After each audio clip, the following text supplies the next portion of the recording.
মাংস ভাজা হচ্ছে।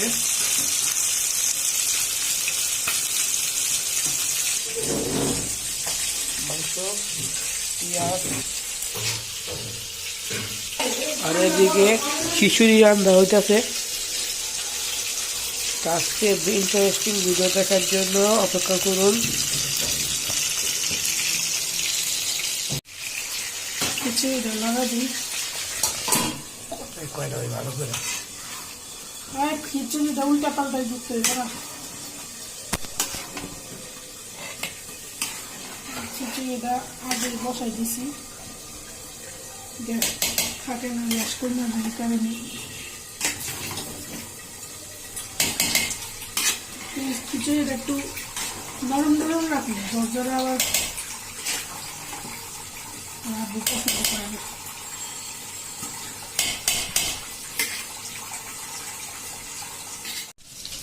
মাংস উল্টে নেব।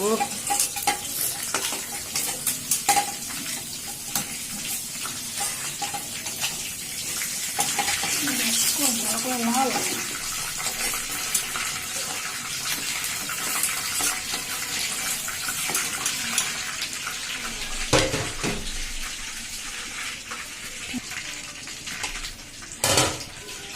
খিচুড়ি হয়ে গেছে, একটু নরম করুন, একটু নরম করবা। আবার ঝরঝরা পছন্দ করে বারবার কিছু নরম করে।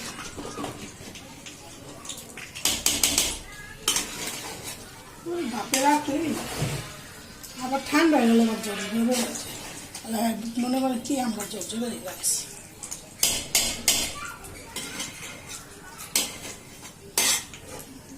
কয়েকটা মাংস দিয়ে আমি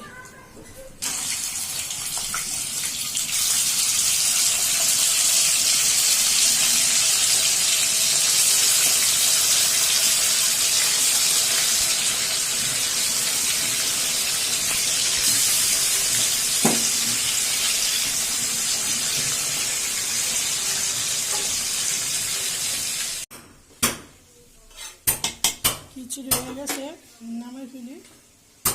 নরম হয়েছে ভালো, এই চুলায় দিয়ে দিই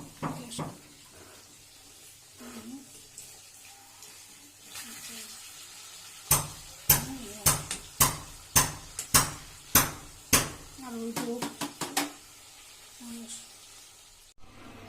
পেঁয়াজ কুচি। মাংস ভাজা শেষ, মুরগিটা রাঁধুম।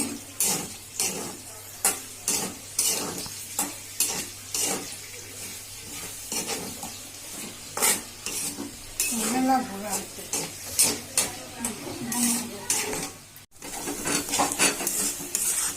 পেঁয়াজ ভাজা শেষ, মশলা পানি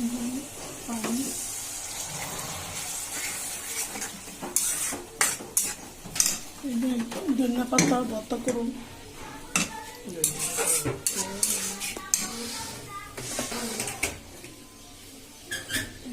রসুন বাটা, হলুদের গুঁড়া,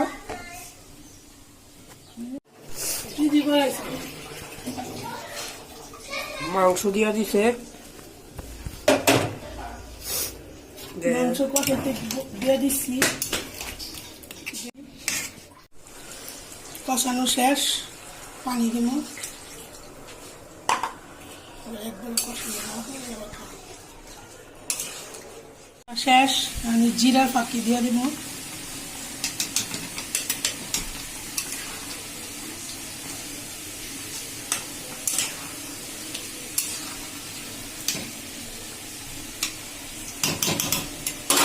ধনিয়া পাতা, মাংস রান্না শেষ। ধনিয়া পাতা সিদ্ধ দিব, সিদ্ধ করে ভর্তা করুন। অন্য কোনো কিছু দেবো না। এই যে এখানে খিচুড়ি, আর এই যে এখানে রান্না করছি, ভর্তা বানাইছি কালো জিরে, আর এখানে ধনিয়া পাতা ভর্তা। আর এই ভর্তাগুলি আমি ব্লেন্ডারে করছি, পাটায় বাটি নেই। আর এখানে হচ্ছে যে মুরগির মাংসটা রান্না করছিলাম, সেই মাংসটা। তো এখানে আমার রান্না শেষ।